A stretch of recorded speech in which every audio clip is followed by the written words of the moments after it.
Hey there, subscribe to my channel, and also press this bell icon so you never miss any new updates, cause whenever we upload new video you will get a notification on your phone.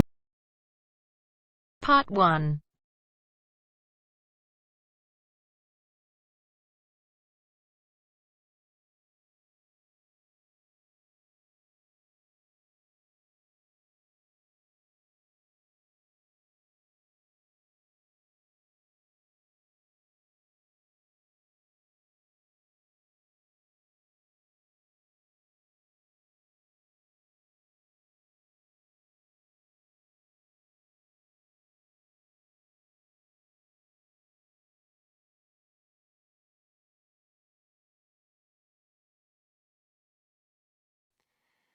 You will hear a number of different recordings, and you will have to answer questions on what you hear.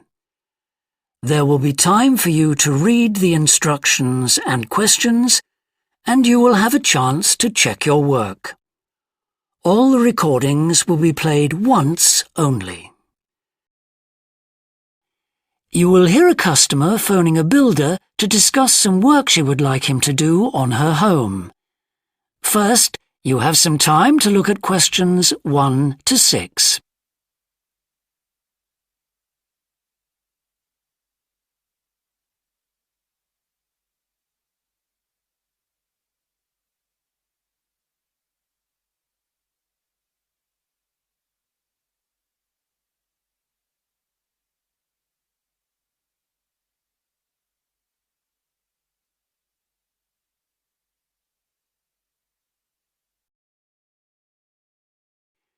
Now we shall begin. You should answer the questions as you listen, because you will not hear the recording a second time. Listen carefully and answer questions 1 to 6. Thorndike's? Good morning. Is that Mr. Thorndyke? Speaking. How can I help? I've got quite a few things which need painting and fixing in the flat, and I wonder whether you'd be able to do the work. I'm sure I'd be able to help, but let me take down a few details. Yes, of course. Well, firstly, how did you hear about us? It was my friend May Hampton. You did some excellent work for her a couple of years ago. Do you remember? Oh, yes. That was in West Park Flats. Lovely lady. Yes, she is. And what's your name, please? It's Edith Pargeter. Edith. Can you spell your surname, please? It's P-A-R-G-E-T-T-E-R. Double T, right. And do you live in West Park Flats as well? No, actually, it's East Park, flat 4. Oh, right. That's over the road, I seem to remember. Quite difficult to get to. Yes, it's at the back of the library. Right, I know. And what's your phone number? 875-934, but I'm out a great deal in the afternoons and evenings. So, would the best time to ring you be in the morning? Yes. Fine, I've made a note of that. Can I just ask, I'll be in a van, and I know parking's rather difficult round your flats. Where would you recommend? Well, I always tell people in larger vehicles to park by the post box on the other side of the road from the entrance. Good, thanks. And will you be able to give me a full itemised quote? Oh, yes, I'll list all the jobs separately with individual prices. That'd be a great help. No problem. Before you hear the rest of the conversation, you have some time to look at questions 7 to 10.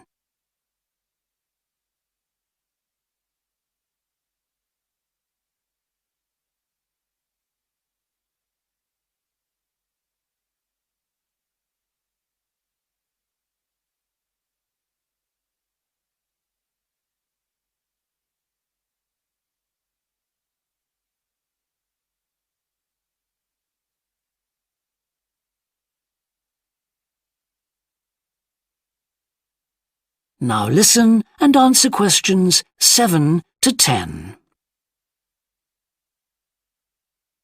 Now, what would you like me to do? Firstly, and most urgently, is in the kitchen. With all the weather damage, the glass in the door has cracked and I'd need that fixing. I presume you mean replacing?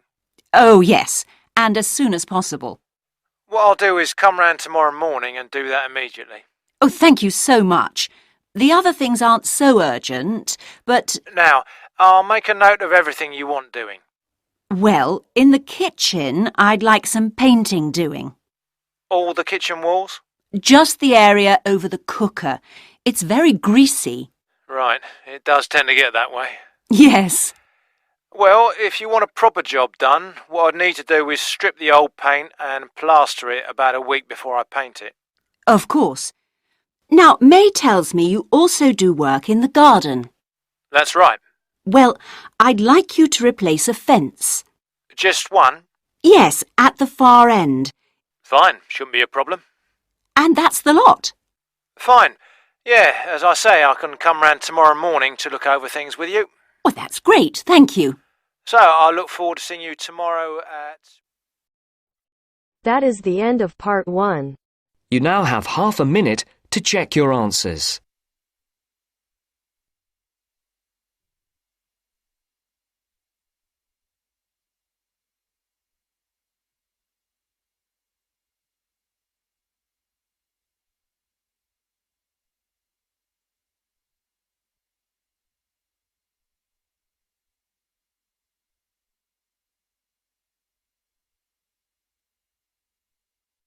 Now turns to part 2. Part 2. You will hear a recorded talk giving an introduction to the historical theme park of Mannum Riverport in England. First, you have some time to look at questions 11 to 15.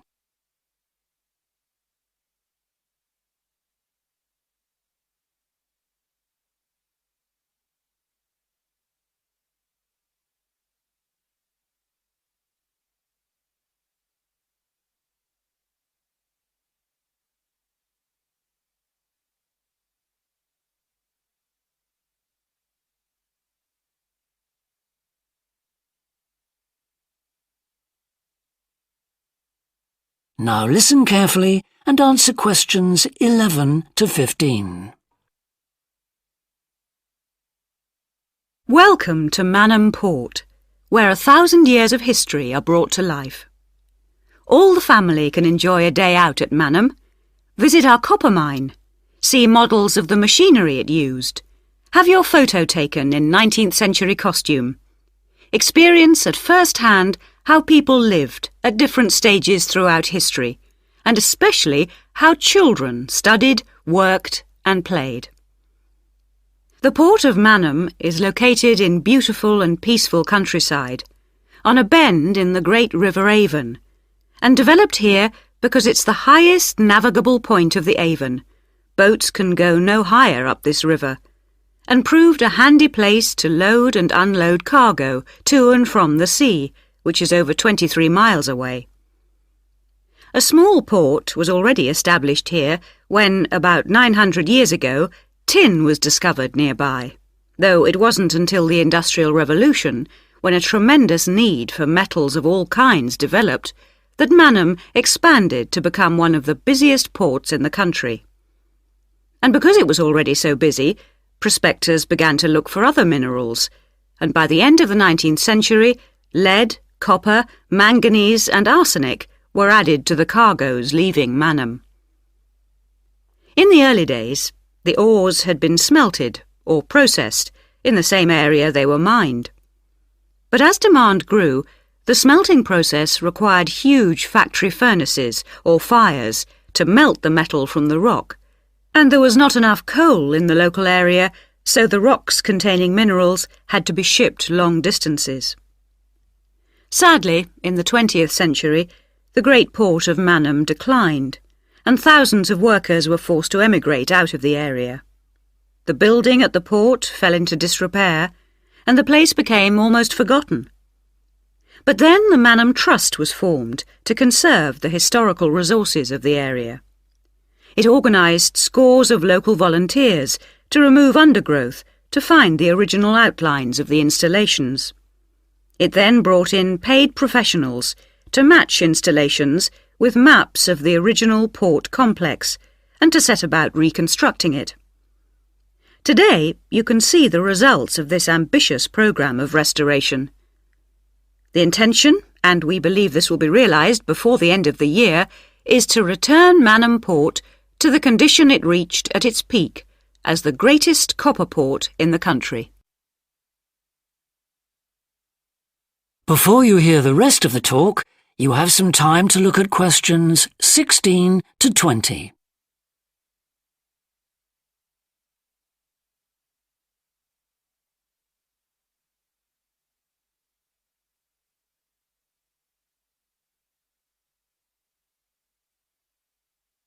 Now listen and answer questions 16 to 20. But what can you do and see on your visit today? Here are just a few highlights. We suggest you start with the visit to the copper mine. Travel on converted mining trains and journey into the depths of the mountain along seams once worked by hundreds of miners. Watch out especially for the great pumping machines which rid the mine of water. But please be warned that, like all mines, ours is very dark and closed in, and we do say that children under 5 and also dogs should not be taken into the mine. The next recommended visit is to the village school. While looking round the classrooms, take a special look at our display of games, which is one of the largest in the world. And it's recommended that you time your visit to coincide with a guided tour. This will give you the opportunity to ask lots of questions. Near the school is the beautiful old sailing ketch called the George. You're welcome to board the boat and look round the cabins. Look out for the ship's wheel, which was missing until only 5 years ago when it was dredged out of the silt by a local fisherman. We have no idea how it got there, but it's been polished and proudly restored to its original place on the boat. Please take care going down the ladders if you wish to visit the lower deck. We don't recommend you allow young children to use them. So we hope you have a memorable visit to Manham Port, and we'll tell your friends all about us. That is the end of part 2. You now have half a minute to check your answers.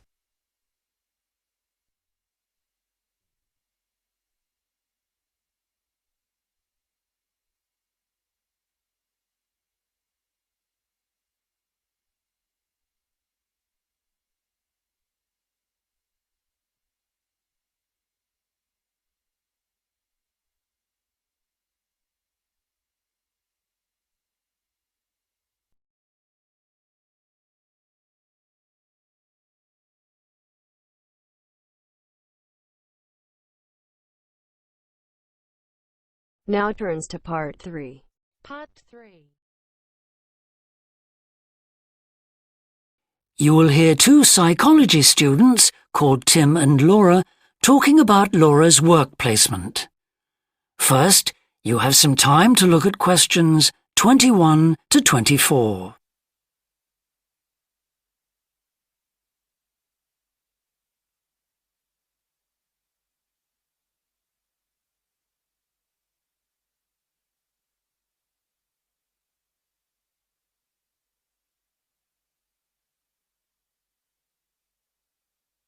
Now listen carefully and answer questions 21 to 24. Hi, Laura. Could you spare a few minutes to talk about the work placement you did last summer? I'm thinking of doing one myself. Hi, Tim. Sure. Didn't you do yours at an environmental services company? That's right. It's only a very small company, and they needed someone to produce a company brochure. And I wanted to get some business experience because I'm interested in a career in occupational psychology in a business environment. It was good because I had overall responsibility for the project. What kind of skills do you think you developed on the placement? I mean, apart from the ones you already had. Did you have to do all the artwork for the brochure, the layout and everything? We hired the services of a professional photographer for that. I did have to use my IT skills to a certain extent, because I cut and pasted text from marketing leaflets. But that didn't involve anything I hadn't done before. Do you think you got any better at managing your time and prioritizing things? You always used to say you had trouble with that. Oh, definitely. There was so much pressure to meet the project deadline. And I also got better at explaining things and asserting my opinions, because I had to have weekly consultations with the marketing manager and give him a progress report. It sounds as if you got a lot out of it then.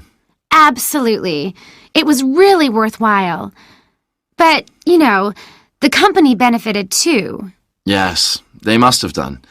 After all, if they'd used a professional advertising agency to produce their brochure instead of doing it in-house, presumably they'd have paid a lot more. Oh, yes. I worked it out. It would have been 250% more, and I thought the end result was good, even though we did everything on site. The company has quite a powerful computer, and I managed to borrow some scanning software from the university. The new brochure looks really professional. It enhances the image of the company straight away. So, in the long run, it should help them to attract clients and improve their sales figures? That's the idea, yeah. Before you hear the rest of the discussion, you have some time to look at questions 25 to 30.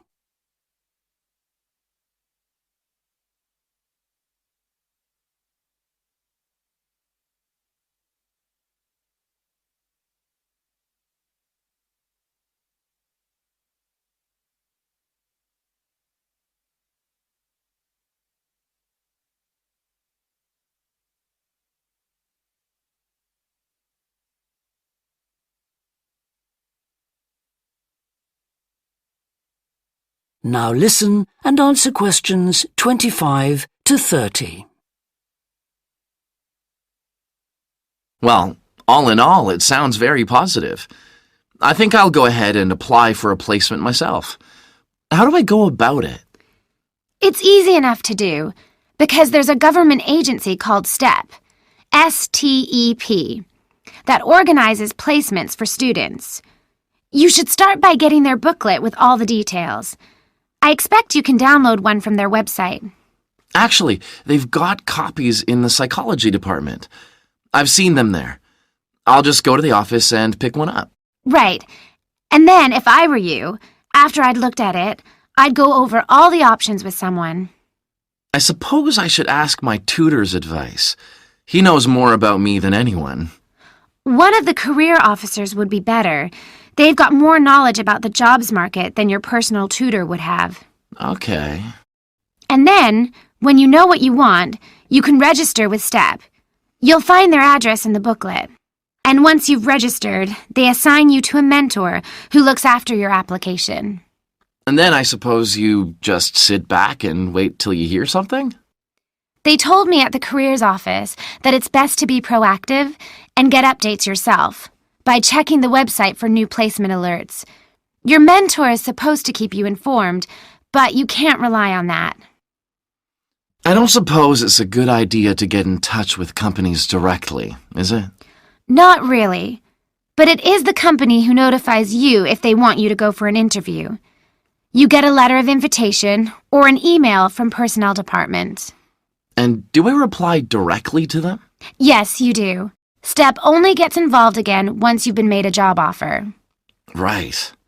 So once you've had an interview, you should let your mentor know what the outcome is? I mean, whether you're offered a job and whether you've decided to accept it? That's right. They'll inform the careers office once a placement has been agreed, so you don't have to do that. Is that all then? More or less. Only once you've accepted an offer, you'll probably have to supply a reference, because the placement will be conditional on that. And that's something you should ask your own tutor to provide. He knows about your academic ability and also about your qualities, like reliability. Well, thanks very much for the information. I'm starting to look forward to... That is the end of section 3. You That now is the have end of half a part minute 3. to check You your now have answers. half a minute to check your answers.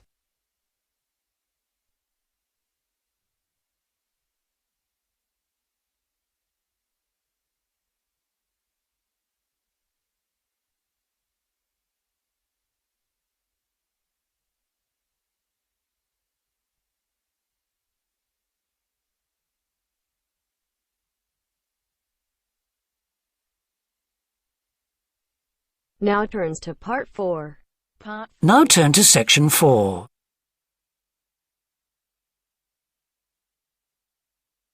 Section 4. You will hear a woman talking to a group of first-year science undergraduates about the developing science of nanotechnology. First, you have some time to look at questions 31 to 40.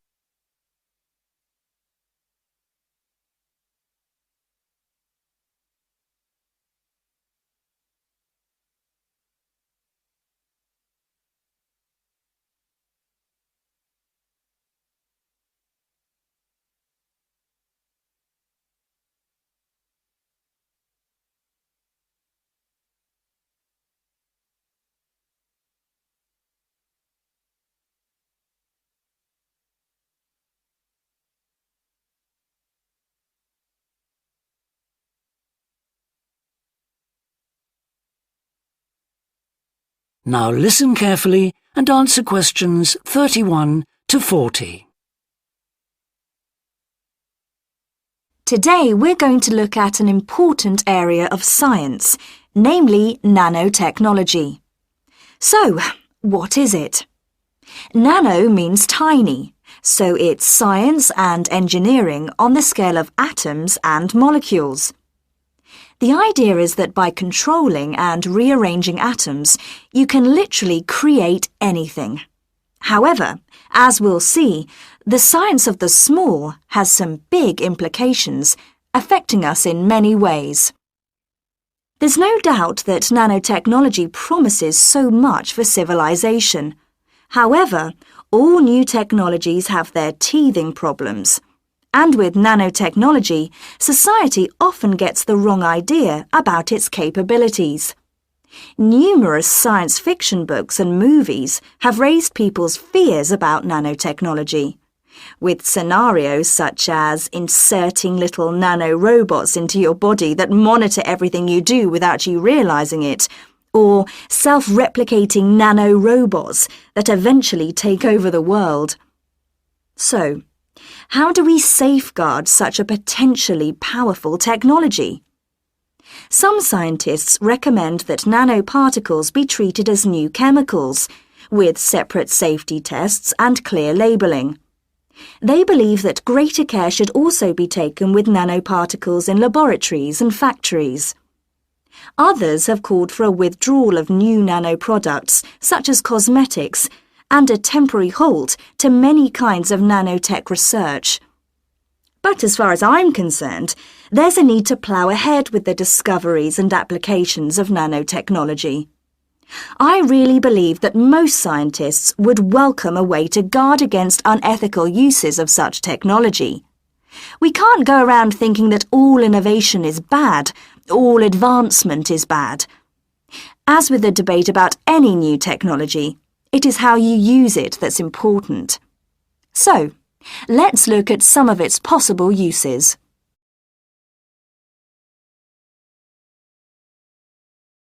Thanks to nanotechnology, there could be a major breakthrough in the field of transportation, with the production of more durable metals. These could be virtually unbreakable, lighter, and much more pliable, leading to planes that are 50 times lighter than at present. Those same improved capabilities will dramatically reduce the cost of travelling into space, making it more accessible to ordinary people and opening up a totally new holiday destination. In terms of technology, the computer industry will be able to shrink computer parts down to minute sizes. We need nanotechnology in order to create a new generation of computers that will work even faster and will have 1,000,000 times more memory, but will be about the size of a sugar cube.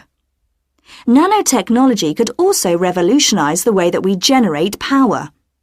The cost of solar cells will be drastically reduced, so harnessing this energy will be far more economical than at present. But nanotechnology has much wider applications than this and could have an enormous impact on our environment. For instance, Tiny airborne nanorobots could be programmed to actually rebuild the ozone layer, which could lessen the impact of global warming on our planet. That's a pretty amazing thought, isn't it? On a more local scale, this new technology could help with the cleanup of environmental disasters, as nanotechnology will allow us to remove oil and other contaminants from the water far more effectively. And if nanotechnology progresses as expected, as a sort of building block set of about 90 atoms, then you could build anything you wanted from the bottom up. In terms of production, this means that you only use what you need, and so there wouldn't be any waste. The notion that you could create anything at all has major implications for our health. It means that we'll eventually be able to replicate anything. This would have a phenomenal effect on our society.